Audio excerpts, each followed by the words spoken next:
Welcome back to my channel. My name is Daniel, and if you want to learn how to properly lose weight fast in a way that is sustainable, customizable to you, in a way that doesn't feel like a diet, and if you want to learn how to properly apply the habits that will teach you how to keep it off permanently, you've come to the right place.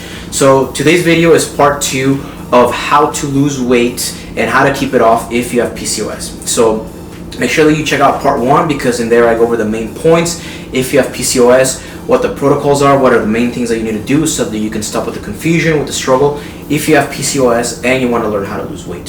So we're going to get straight to the point. One of the main points that we talked about in the previous video on how to lose weight if you have PCOS is that you want to try and do a low carb, preferably a ketogenic diet, to lower insulin so that you don't have the constant insulin secretion that's going to make you hungry and that is going to potentially sabotage you. So if you have PCOS and you want to do keto, there's a proper way to do it. You can't just do a bunch of creams and cheeses and all that stuff and then expect to lose weight, which it can make things a little bit more difficult.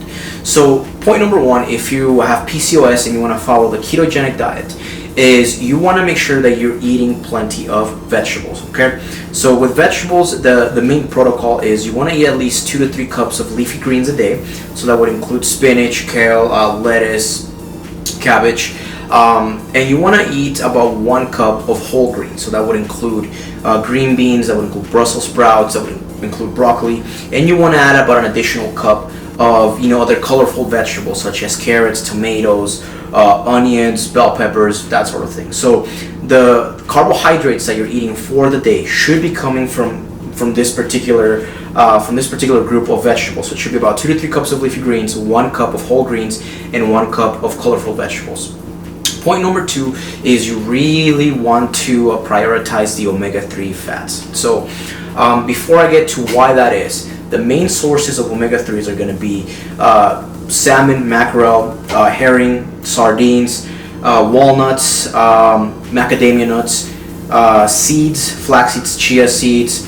You want to prioritize those kinds of fats. And the reason for that is one of the things that you can experience when you're doing keto, and if you're not doing a proper omega-3 to omega-6 polyunsaturated or saturated fat balance, is you might experience some inflammation, and that inflammation can trick you into thinking that you're not losing weight.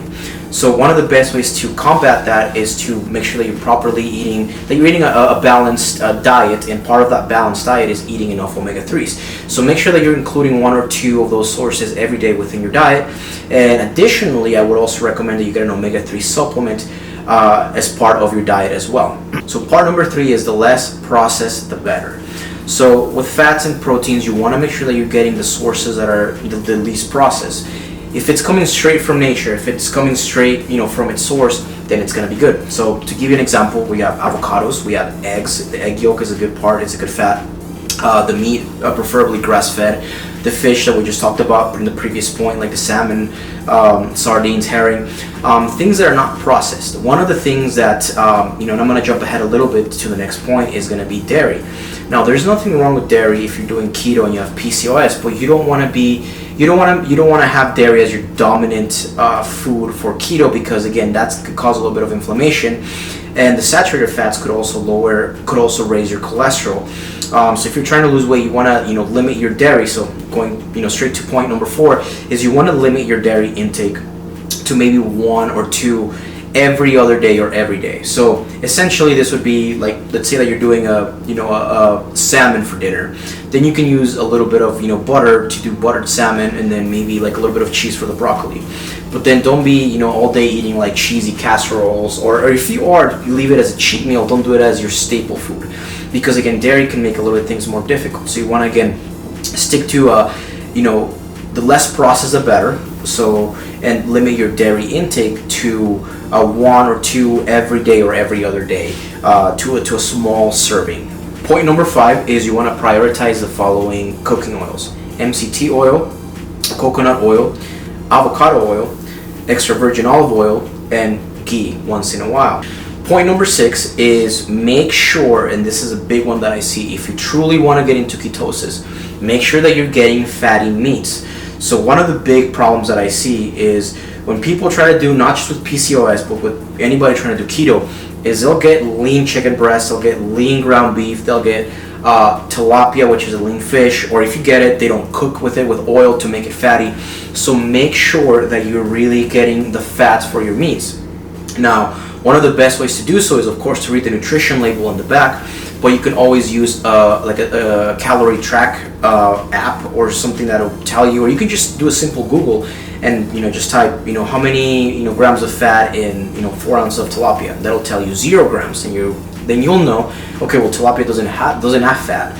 So then you can add a little bit of extra virgin olive oil, or you can add some avocado oil to add the fats in there. Now, there's nothing wrong with eating lean proteins. It's one of the main things that I teach for sustainable weight loss, is you want to make sure that you're always eating a high protein diet.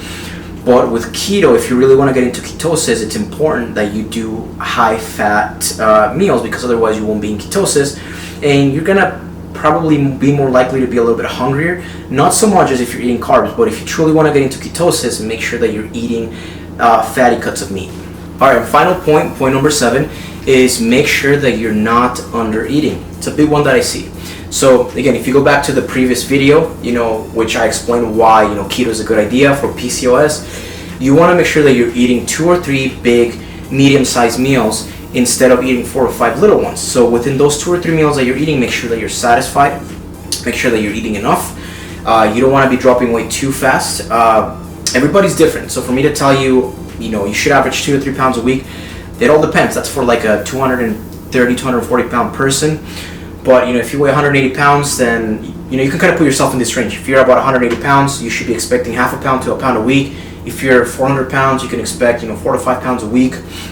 So if you notice that you're losing more than that, you're probably under eating. So check the scale. This is a one-time you can use it. You can check the scale like every 3 to 4 days to make sure that you're not under eating. You don't want to be losing weight too aggressively.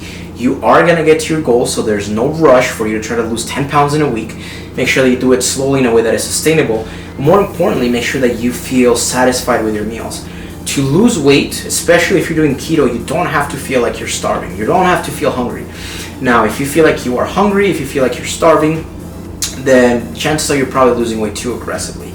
So to kind of summarize everything, the main foods that you want to prioritize are going to be things like salmon, are going to be herring, sardines, mackerel, ground beef, fatty ground beef, chicken, ground turkey, fish, eggs, avocados, a lot of vegetables, nuts and seeds, and then the particular oils that we talked about. Those need to be your staple foods for your diet.